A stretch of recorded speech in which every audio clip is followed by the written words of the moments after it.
Good morning and welcome to the Iron County Fair. I'm your host, McKennan Hansen, and we are talking ag in the Ag Barn. I'm so excited to be offering this to Iron County this year because it gives us the opportunity to learn about what is happening in southern Utah at large and what's happening in ag across the 5-county area. This morning I have Troy Henrie with me from the Utah Farm Bureau Federation, and we're going to kind of just dive right into it. Troy, how are you doing this morning? Good to be here. Thanks for having me. Good, and go ahead and feel free to move that mic a little closer to you so you're just comfortable talking. There we go. So Troy, kind of tell us what your position is, how you came to be with the Farm Bureau. So I've been involved with Farm Bureau for about the last 25 years as a member of the county board, and we served at the state level as state YF&R committee members. My wife and I did, and so we'd have pretty good Farm Bureau background. But about a year ago, an opportunity came to join the staff as the Southern Utah Region Manager, and it's been a great experience. I get to meet a lot of new people all over Southern Utah, really the whole state, and it's been a great experience. So with you being the region rep, what does that kind of entail, and how do we make sure we're getting people involved with the Federation? So Farm Bureau obviously has the insurance side, and then we have the Federation, which is an agriculture advocacy and policy organization focusing on grassroots policy. And so I get to work with county Farm Bureau leaders. Each county has an elected Farm Bureau president and a board, and I get to work with them in creating policy, helping them with events, advocacy for agriculture. I kind of just here to help them with whatever they need. As a full-time employee, I have a little more time to do things and focus on their events and policy than they might some days. So, and with the Federation being a grassroots organization, kind of walk us through what that means, or some of the newer policies that have been implemented that we would have recognized coming through legislation. So 2022 was the water year. Everybody was concerned about water. We're leaving the 3 driest years in recorded history almost, and Farm Bureau was very involved with water policy at the state. We have 2 registered lobbyists. They're our policy guys, and they're closely involved with state legislature in creating and drafting this policy. And so Farm Bureau has its policy that it makes all its decisions on, and that has to go through the membership process. We have an annual convention every year, and any changes to that policy go before all of our delegates and is voted on and approved by our membership. So with the water year being, everybody voting and doing different things with that, how did it change for agriculture for the water year? Was it restrictions? Was it better use of water? Was it one of the things that, ag has done since the very beginning almost, is they have been the stewards of the water, making sure that we're using it properly, or building reservoirs that people go and play in, to make sure that our croplands have and our, ag lands have water to use. Yeah. And so that was one of the interesting things that came about as we headed into these 3 record years of drought, and the Great Salt Lake played into that quite a bit. It was at record lows, and people were concerned about the ecosystem and the environmental problems that might cause, and so Farm Bureau was able to work with some of our legislators. And well, let me go back. So because of that, agriculture in Utah took some heat. We're the biggest water user, and people thought that maybe should be going to somewhere else. But people need to understand that it was our pioneer ancestors that were growing food to survive on that developed these water systems. It was developed for agriculture in Utah, and farmers and ranchers have been very good stewards of that. The Utah Department of Ag has been great with creating programs to reward farmers and ranchers for conservation, using less water, and the biggest thing is just being more efficient with the water that we have. Now, remind me, and it's been a few months since we've had this meeting, because the Iron County Farm Bureau meets monthly on the second Thursday of every month, and we have different people come in and teach us about what's going on. But with the water and the conservationship, I want to say somebody came in and spoke and said of all of the water that hits Utah soil, so whether that rain or snow, that we're true use of humans only uses less than 10% of that. Is that accurate? I don't know the numbers off the top of my head, but a large share of it goes to evaporation. Evaporation or back in the soil. Yeah, back in the right? soil. And a lot of that goes in the soil ends up back in our streams and reservoirs, or the more common thing is it feeds our aquifer, which is what Iron County depends on for the majority of its water. Right, and speaking of today, it is definitely raining in Parowan, and we are loving it. It's great. I would say that, and Dr. T on KSUB, 590 in the mornings would, scold me for this, but every Wired Wednesday, it seems like it's rained the majority of the year, which is just entertaining. There's been a lot of hay down the last few weeks that won't be quite as valuable, but we're still welcome the rain anytime we can get it. Yes. So with your position and with your history within the Federation, how have you seen it change and develop and really benefit our southern region? It's been, in the last year that I've been on Farm Bureau staff, it's been really good to create relationships between our representatives, some of our state legislature, producer groups, and mostly individual producers. But it had been a few years since Farm Bureau had somebody covering the south end of the state, and I think they were feeling a little bit neglected. So it's been good to be down here, be involved in policy. We've worked a lot on being involved in opposing the creation of this new Grand Canyon monument. They're proposing the cut of grazing AUMs over on the Grand Staircase right now. We just had a meeting last night trying to iron through how that was going to affect our producers, and those are going to be big things for agriculture in southern Utah. We've had rumblings about AUMs being canceled for the last 25 years since the monument was created, but they're coming after them now, and this is going to put family farms, farms that have been in families for generations out of business if that happens. So. And what's really incredible, and remind me of the community that you live in. I live in Panguitch. And so you are here in the area and you're seeing this develop. You'll see generations of farming and agriculture just almost evaporate.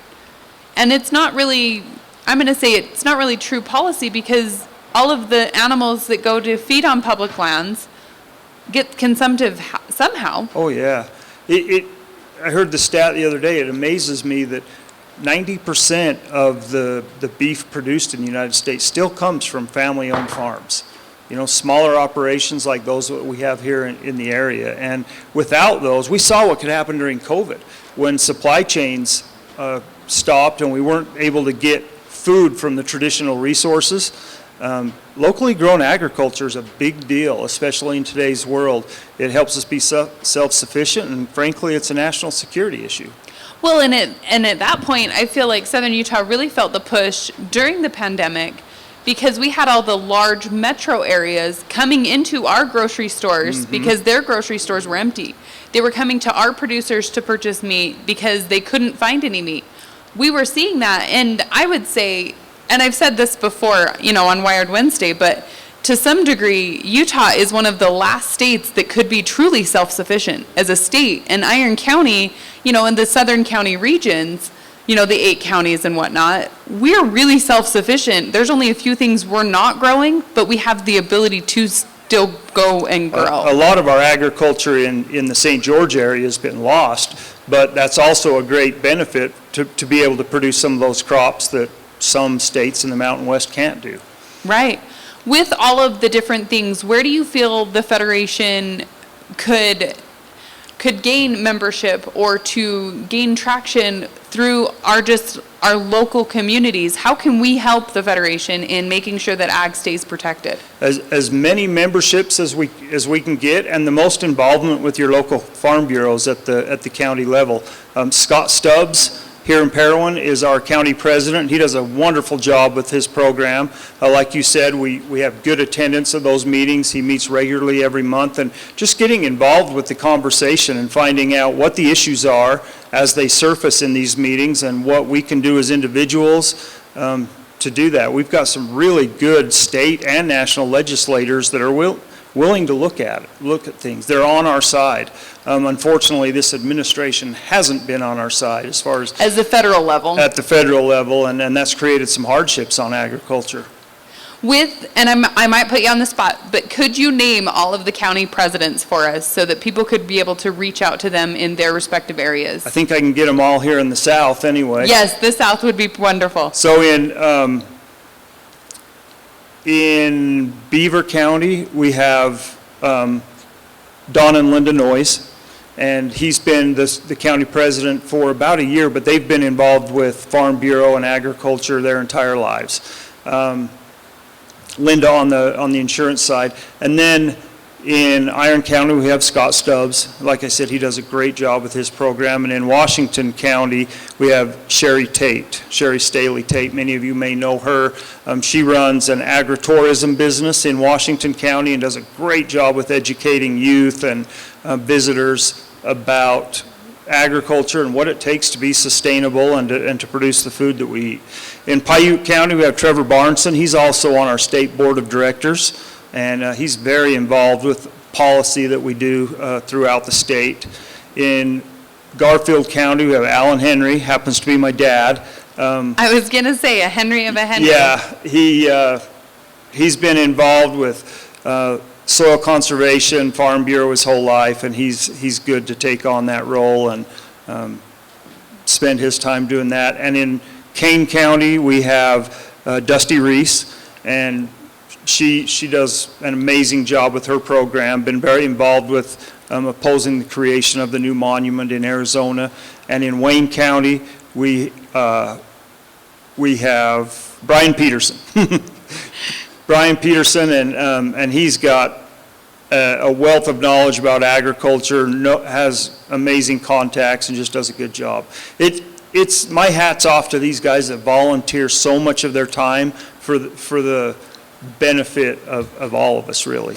Well, and it really goes to show that, I mean, with the Federation being a grassroots organization, it's also one of those organizations that's very family-oriented because we understand the grassroots aspect of it. Mm-hmm. You know, it's our community surviving, which means we're raising our kids in the agriculture. And unfortunately, I'm not in an area that I can be a producer or have the availability of space, but it doesn't mean that I can't expose my children to agriculture and make sure that they know and understand where food is grown and or how to grow their own food. I mean, I definitely am a backyard farmer in my flower beds. I have herbs and, carrots and things. But it's incredible to watch children and the youth grow up in these communities because time after time they have a stronger, harder work ethic. They understand things to a degree that you don't have to sit there and explain it for an hour. Their common sense is just there inherently because they've watched things come to fruition through hard work. I know, I'm sure I'm not the only one that as we experience hardships and financial difficulties and drought and government overreach, all the things that make farming and ranching in southern Utah difficult, we look at, I kind of had my wife didn't grow up on a farm or ranch and wasn't sure how involved she wanted me to be on a day-to-day basis when we first started our family, and she immediately saw the value that brought to our family and especially our kids. So we just had a policy. I don't go to the farm unless I've got a kid dragging along with me. And that's a good policy. It is, and as I've had boys leave home and had two boys, and they've headed out on church missions, and it's been gratifying to see some of the persistence and working through problems and that working on a farm or ranch gives you. When there's a calf being born and it needs to be pulled, you have to act. You have to work yourself through different problems, and it's not always easy. And it's been a huge benefit to our family, and I'm sure a lot of other families that are directly involved with agriculture. Obviously not the only way to learn how to work, but it's a great one. Right, It's and a in great one. southern Utah, I feel like it's the most available way to learn how to work hard. I know some of these older producers, they don't necessarily have a ton of resources or kids in the area still, but they're never not willing to teach. Yeah. They're always willing to receive somebody who's willing to show up, to willing, you know, to the willingness to learn, the willingness to adapt and help, and the kind of the go-get-it attitude with that. And it really is just going to show where this community is headed, is making sure that we're still that grassroots organization. We're still making sure we're backing producers and making sure that we have a sustainable food source as a nation. You know, I've heard some statistics that the West grows most of the food. The Midwest grows all the grains, right? But with all of that, we grow some of the top quality meat, you know, through sheep and lambs and beef products and even pig products to some degree still. We have the ability to grow most of the meat for the nation.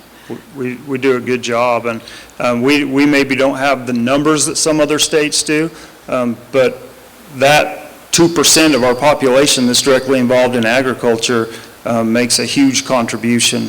As we've been in recent days talking about the elimination of grazing on the grand staircase, every one of those AUMs quantifies to about $100 for each one created in economic impact.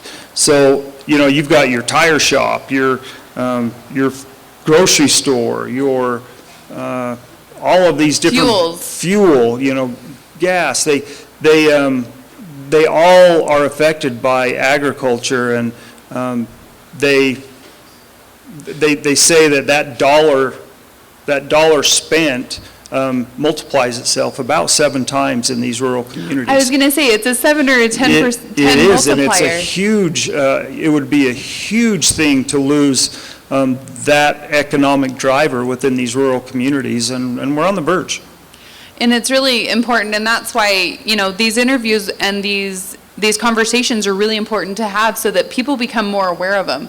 We're so distracted in today's technology with TikTok and Facebook and all of these things that are well beyond our control, and we get so consumed by the anger and so consumed by the different things going on that we can't necessarily make an impact. You can choose to shut off the news. I'm a 5 years no watching national news person, you know, and I think even longer, truly.